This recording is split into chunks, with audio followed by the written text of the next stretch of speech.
Hi, I'm Karen. I can say I'm quite unusual. When I was only 7 years old, my father, mother, and I were on a fishing boat. My father had a heart attack and passed away. As a young child, it was a very traumatic experience for me. I had prayed for him to survive, but he didn't. So, I've been seeking God, trying to figure out why my prayers didn't save my father, why my life changed so drastically after losing him. That was a significant part of my childhood, and even after getting married and having 2 children, that quest continued. I became a physical therapist. My husband and I moved from the small town in northern New York where we both grew up to Alaska. When I went through what I can only describe as a near-death experience, I was undergoing a significant shift in faith. I started attending a new church. I had been seeking a sense that I could truly go to heaven one day, feeling like a born-again Christian. I was introduced to the concept of baptism by the Holy Spirit as a sign that one would be accepted and go to heaven, seen as a validation. But at the same time, I got injured in my work as a physical therapist. I had back surgery 5 years ago. The situation was so severe that if I had to undergo spinal fusion surgery, I might not be able to work as a physical therapist anymore, and the doctors couldn't determine if that would be the case. My near-death experience happened during surgery at the same hospital where I worked. At the time, my husband and my 2 children, who were 9 and 6 at the time, came to the hospital with me, and they were taken to a waiting room while I was taken into the operating room. Of course, I was under anesthesia. They put me on my stomach so they could reopen my back, but while I was under anesthesia, suddenly, my consciousness left my body and moved to a corner of the operating room, focusing on the ceiling tiles just inches from my line of sight. The noise in the operating room, of the surgeon swearing at a nurse and sending the nurse to get a blood transfusion, and the ruckus of what was going on in there drew my attention back in time to see my body being turned from on my face to being face up, and realizing that that was me. Therefore, since I was seeing my body but not in my body, I must be dead. So, in alarm, my first thoughts were, I have to get to my husband and to my kids. I somehow have to be able to communicate to them that the essence of me is okay. Yes, I'm dead, but I'm okay. But they aren't knowing this. I need to get to them. So, as I pondered these thoughts, although I felt somewhat calm, I detached from my physical body. Due to my concern, I wanted to get to my husband and children. Then my consciousness began to directly pass through the walls of the operating room, tracing the path my stretcher took me to the operating room, then through the corridor, to an open door of an elevator, where a telepathic voice said to me, "Pay attention to this person." Then my attention was drawn to a man in ordinary street clothes who was hurrying in the direction I had just come from. As I looked at him, being nearsighted, I couldn't see clearly without my glasses, yet not only could I see him clearly, but I could actually see him zoomed in, his hair color, eye color, what he was wearing, everything about him was magnified, and I could even hear his thoughts. I heard his thought that he needed to get in as soon as possible. As he was thinking this, I also caught another person's thought. That person was standing near the entrance to the operating room, looking at this man, thinking, what does this guy think he's doing? He can't enter the surgical area, he's not allowed. However, as I watched the inner conflict happening there, the person I should have been paying attention to paused for a moment, then the electronic doors, double doors, opened, and he hurriedly passed through. When that happened, my mind immediately returned to the waiting room, thinking about how to get to my husband and children, so I began to reconsider where the waiting room might be, but I lost control of my ability to control the movement of my consciousness. I began to be drawn upwards through the ceiling of the floor I was on, up through the floors, until I passed through the roof of the entire hospital, rising to the sky to a height approximately the same as that of a small airplane. Then, I was drawn to the sky above Anchorage, the location of the hospital, as I flew over Anchorage and felt no resistance to impede my movement, but I was moving faster and faster. I reached the waterfront, a dark tunnel, an opening like a cave appeared, and I was drawn into it. Once I entered, I started moving very fast, beginning to notice that the only light I could see was a pinpoint of light in the distance. The faster I went, the bigger the light became, until finally, I suddenly burst into the light. Instantly, I was filled with immense love, peace, joy, happiness, and various emotions, and a feeling that everything was all right, that I was okay, everything was okay. I looked down at where I was, seeing brown rocky ground, very dry, almost desert-like in appearance. When I looked down and saw no vegetation or anything, but when I saw these things, I immediately thought, this is not what I thought heaven would be like. Where am I? As I thought this again, another telepathic voice on my left said, "Follow me." When I heard those words, I noticed a person climbing up the slope of the area I was in, and as I watched him, I was immediately behind him, watching him, and followed him up the slope.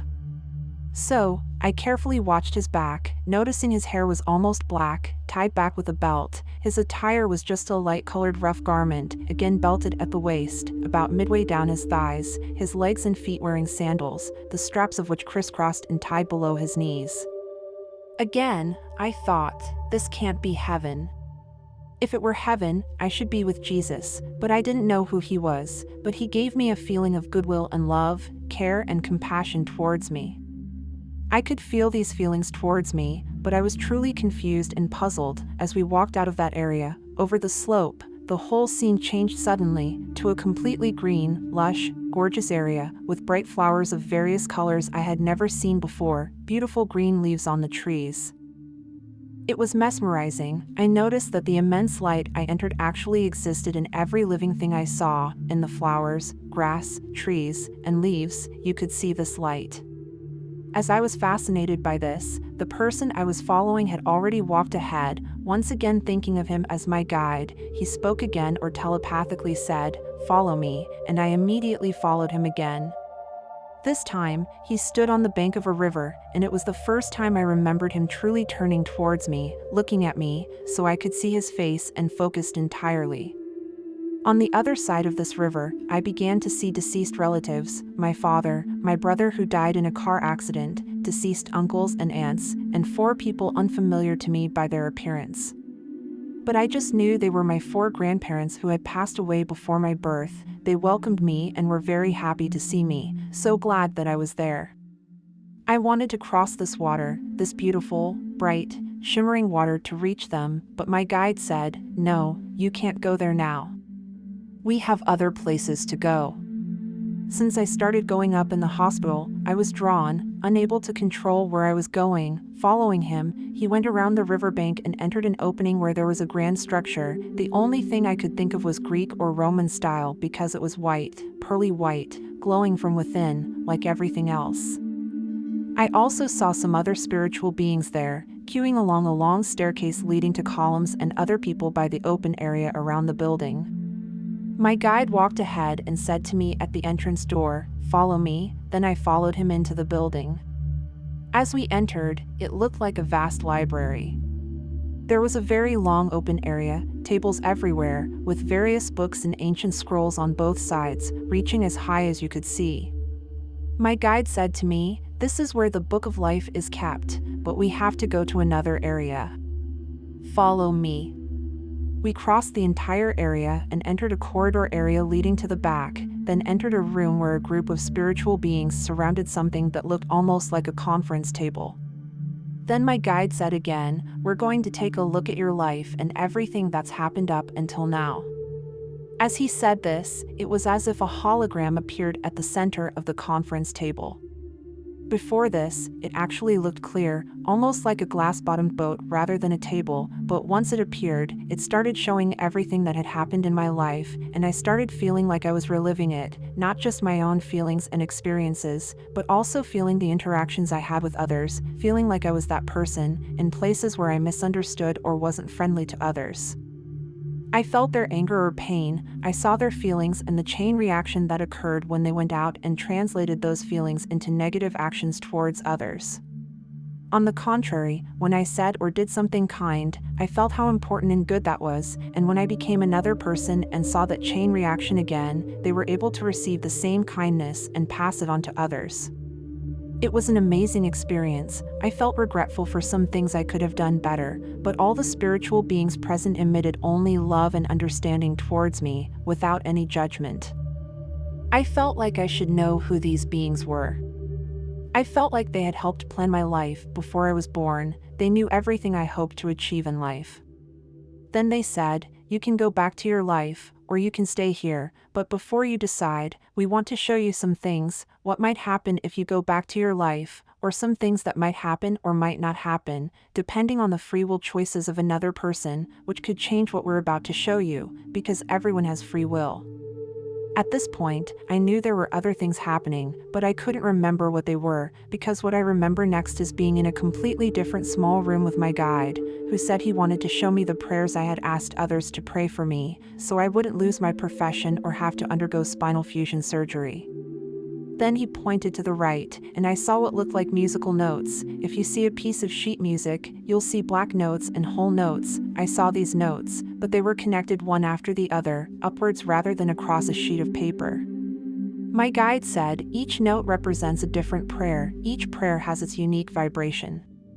As these prayers got closer and closer to me, my guide said, "I also want to show you what's happening in the hospital."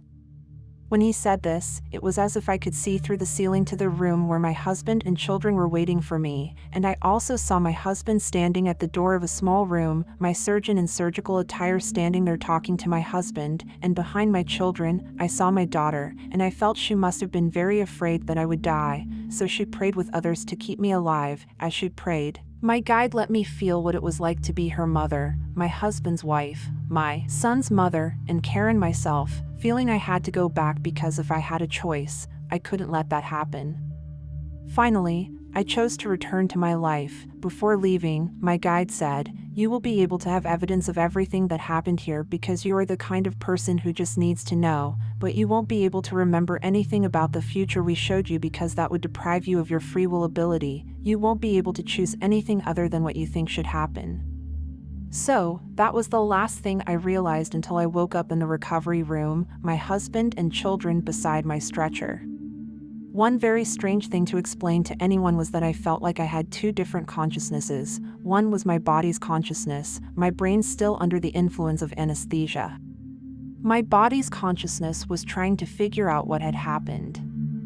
I looked at a very swollen stomach and thought to myself, even told my husband, I just gave birth to a child. I couldn't remember having back surgery there. That was the confusion of my brain's consciousness. But at the same time, the spiritual consciousness that had just experienced the near-death experience remembered everything, completely clear, and was also filled with the same love, peace, and happiness I experienced throughout the near-death experience, as if I were enveloped in a protective bubble. I just knew everything I remembered had just happened. So, I was first taken to the ICU ward, then another room, where I stayed in that hospital for 12 days. During that time, a man came, a doctor, to see me, and when I saw him, I immediately realized he was the person I was told to pay special attention to during the NDE. He was the one who said, I must get in there as soon as possible. After being discharged, I had to go back to the doctor for follow-up checks to have the staples removed from my abdomen, and I was determined to find out what I had seen during the near-death experience and have him respond to me. So, at the appointment, I told him everything I had seen during the experience and described his attire, his appearance, and what had happened. I asked him, did it happen like that? He answered me, how did you know? And told me that he was called to the hospital to save someone who had a severe injury to the aorta and was bleeding profusely on the operating table. He confirmed, yes, that was how he dressed, yes, that was why I saw him dressed like that. That was my experience, that was the evidence I needed.